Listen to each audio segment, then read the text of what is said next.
और आपने शांतिपूर्वक तरीके से पिछले 12 घंटे से 12.5 घंटे से संयमित तरीके से लोकतांत्रिक तरीके से सरकार पे दबाव बना सोशल मीडिया के माध्यम से और हजारों नौजवान राजस्थान के विभिन्न सड़कों पे राजमार्ग पे शांतिपूर्वक तरीके से जयपुर कूच को लेकर आप उत्साहित थे। और हमारा मुख्य मुद्दा था रिया के अंदर जो अवैध बजरी निकल रही है, बजरी माफिया के खिलाफ जो आंदोलन कर रहे हैं, बजरी माफिया के खिलाफ सर्वे करा के इलीगल माइनिंग को रोका जाए।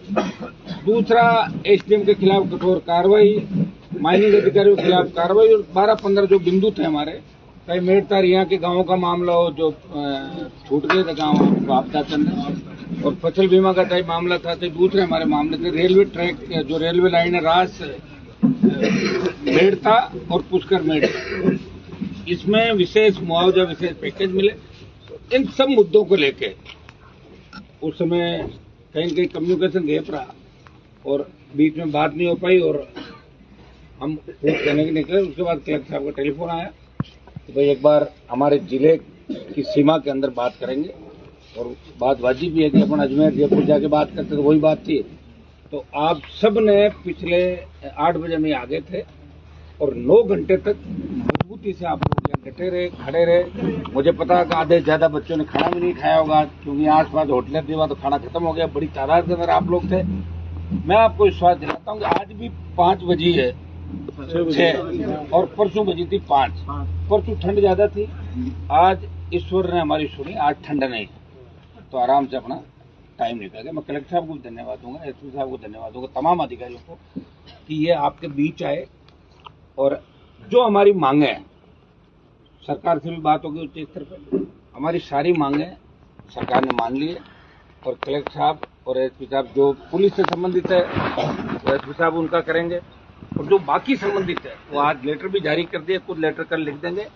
और परसों सुबह से सर्वे की टीमें रिया के अंदर आ जाएगी, चौकियां लग जाएगी, कैमरे लग जाएंगे और दोबारा बजरी के मामले को लेकर मुझे नहीं लगता कि हमें आंदोलन की आवश्यकता पड़ेगी। बहुत बड़ी जीत आप लोगों के संघर्ष से हुई है और बजरी माफिया के ऊपर लगाम राजस्थान में लगेगी।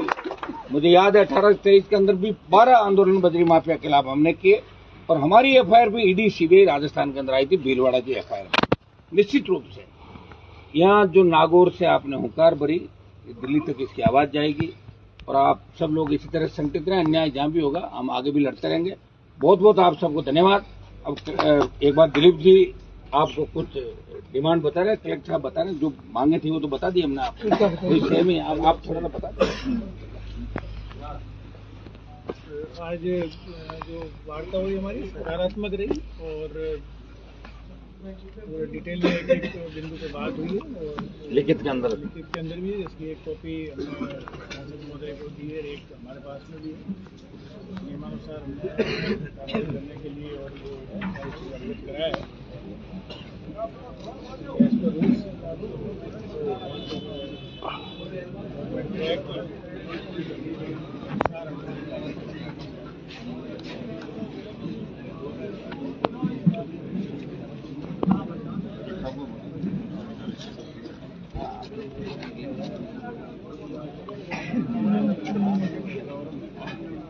एक मिनट, जो इशू थे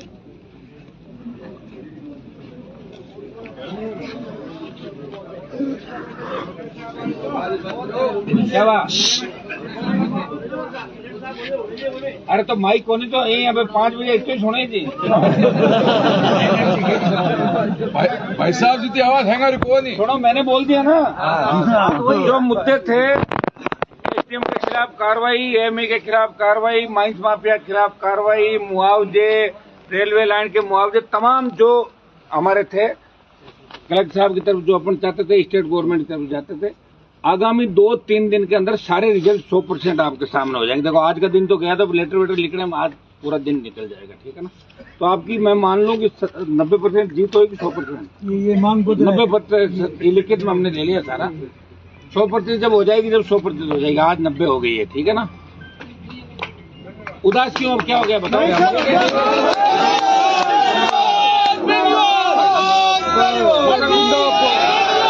तो मैं कूच दोबारा करा देगा तो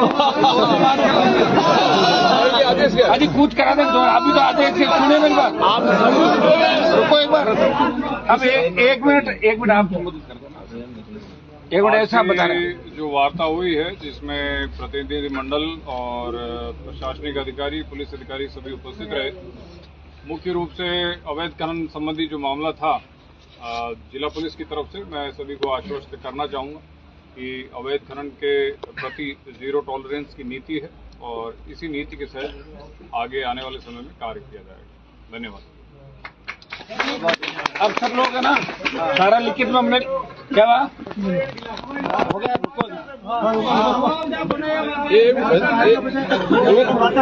एक मिनट हमने सारी चीजें है ना, ये सारी 15 जो अपनी डिमांड थी 15 सूत्री, ये सारा लिखित में हमने ले लिया। हमारे तीनों के कलेक्टर एसपी हमारे दिलीप जी के साइन कह रहा हूँ, ठीक है। तो क्या पटवारी जी कहती रोक तो जाओ अब सब लोग सुनिए मेरी बात। ऐसा है कि हमेशा आप चाहते हो वैसा 100% कभी नहीं होता, कई बार योग संयोग होता। क्योंकि रात का टाइम था और मुझे आपकी भी चिंता थी, जिस हिसाब से गाड़ियां चला रहे थे, हाईवे था सामने और कलेक्टर साहब की इच्छा थी नागौर की सीमा के अंदर वार्ता हो, 4 बजे कम्युनिकेशन गैप रहा, नहीं तो अपने रिया के अंदर ही बात हो जाती। हमें भी तकलीफ नहीं पड़ती, इनको भी नहीं पड़ती, लेकिन योग संयोग था। जो हुआ अच्छा हुआ। कूच अब वैसे ही 2.5-3 साल और कौन कूच करेगा, अपने को जब इच्छा और अब तैयार रहो आगे के, ऐसे नर्वस नहीं होना। ये सारे काम आपके जो आंदोलन बजरी का था, जो यहाँ भ्रष्टाचार बदमाशी हो रही थी, वो पूरे काम आज से शुरू हो गए और कल परसों शाम तक सारे काम जैसा आप चाहोगे, जैसा अपन चाह रहे हो, सारे काम आपके हो गए, दिखा लिया। और रुकिए, अब धीरे धीरे गाड़ी चलाते हुए, समझ गए ना, क्योंकि आज भी एक गाड़ी अपनी यहाँ टोल पे कोई डंपर वाला ले गया था, ईश्वरी कृपा वही नहीं, परसों भी आते हुए।